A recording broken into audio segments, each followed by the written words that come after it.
Hey everyone, it's Cody with Miko. I'm just going to do a quick instructional on how to assemble our invert series. So this is the arboreal. It's a 10 by 10 by 15. We also make a 15 by 10 by 10 in the more terrestrials. They're going to be the same as far as assembly goes, but we'll just walk you through this. So we've got the 6 panels. Obviously, there's the 7th with the front. You've got a top which has the track and the little the vents. The bottom, which has the track and no vents. Then you've got the front. You've got the 2 sides, which have the dados, and then you have the back, which just has the little ventilation and actually a little cord slot for some lights. So what we're going to do to start is you're going to notice on these that they have these little lips, or like these little edges here. This edge goes towards the bottom, so it's facing up. The little tang of it faces up. So what we're going to do is we're going to start with the bottom going to this side. You can use a handheld screwdriver, or I like to use a drill just to speed things up a little bit. You're going to make sure everything's nice and aligned here. Take your time, make sure everything aligns nice. You want to sit nice and flush to the outside, sit nice and flush to the front. It's just, as far as taking your time here can make a massive difference on how it looks when you're done. So, like we said, here is the bottom.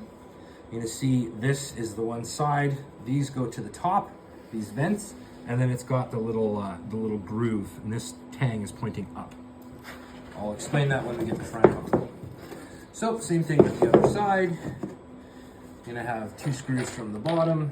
All I'm doing is just aligning it into this rabbet so that it can be aligned to the panel. So again, make sure that it's nice and aligned here and on the side. I like to hold my hand there just to kind of guide everything the way that I want it. I take my drill and I'm going to cinch that up. Now with the screws, you're going just past flush. You don't have to tighten them super crazy. I'll just show you where I put mine. So they're just past flush so that the thing sits nice and level. So now we're going to lift this up facing upright. We've got the 2 sides with the notches. We've got the bottom. Next, we're going to take our back panel, and it goes in between here. Now everything is snug, and clearly we've done that for a reason so that we don't have escapees, especially with your medically significant tarantulas. We've also, just thinking this would actually work very well as well for like your baby geckos and stuff, because the holes are so small. We actually have the one I'm assembling right now. I'm going to try with one of our baby presties. So aligning that to the top, making sure that everything's nice and lined up. You'll see that I've got this lined up all the way down, and then on this one, I'm actually, just because of the size, I'm just going to flip it on its side. Then you can manipulate the way that it's sitting just to make it a little easier on yourself. This is a bit of a smaller enclosure, so it can be a little bit tricky as far as holding everything. So we're going to do the same thing on this side. You notice I got it down tucked into all of the rabbet joints. This goes here, and then so there's 3 down each side, like so. So I'm going to make sure that this stays nice and flush at the top. This stays nice and flush there.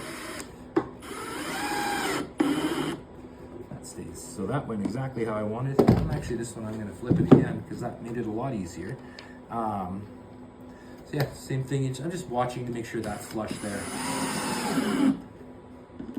And it goes.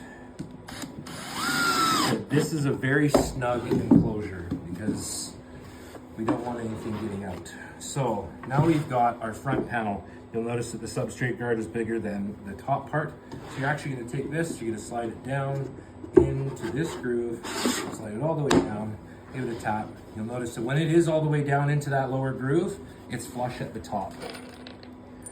So the same process we were just doing there. I'm going to put in the screws, tighten these guys up.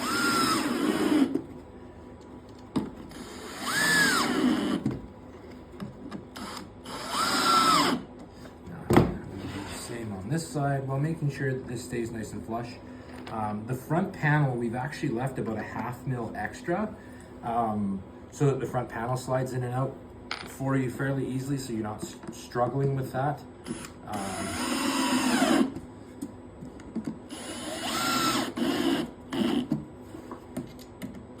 So there's 3 per side, and then here there's 2 on the bottom that go up into that substrate.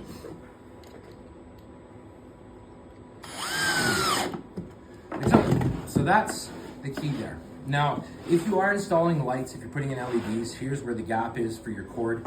You throw in your LEDs and we wrap them around. It depends if you want them. This one I'm going to do it without, because I'm obviously for instructional purposes. Same with this is the time that you're going to want to grab some sealant, either Dynaflex 230 or any 100% silicone. You're going to run a bead around the bottom edge and kind of a little bit up into the corners. You want to seal that, especially if you're going to have high humidity with some wetter substrate. So next is going to be our top. So that just places on the top like so. Make sure you line up nice and flush on the front. Excuse a little bit of dirt on it. It's a shop and it gets a little messy in here. So I'm going to line up on front, and then I just make sure that stays lined up while I put in the top screw, and the same with this one. Then there's 2 going across the front that are going to hold into that substrate guard, or into that front face, the top of it, like so. And then we've got 2 across the back. So what I like to do when I'm doing these is I just kind of like to center them here. It does sit flush, so just take your time. Make sure everything's sitting the way you want it to sit, because once you assemble it, that's the way it's sitting. So take the time so that you're not kicking yourself later going, man, I wish I would have lined that up better. So the remainder of those screws. Now, here's the unit here, sitting to the top. You can see that it's got the substrate guard. So this one here, I've got a piece of acrylic because this is a low humidity. High humidity, we have polycarbonate. It's going to be the same thing. However, like I said, this is the one I have unwrapped right now. So to install these, this one has the Miko down at the bottom corner. The polycarbonate doesn't have that. You'll just have to watch which direction you're going. So it actually slides up into the top, in, and then comes down. So it's going to sit into this track, into that track, and it sits really neat and tidy right across the back. So it's nice and snug and secure. But yeah, that's the assembly of our arboreal invert enclosures. If you have any questions, make sure you reach out to us. Thanks.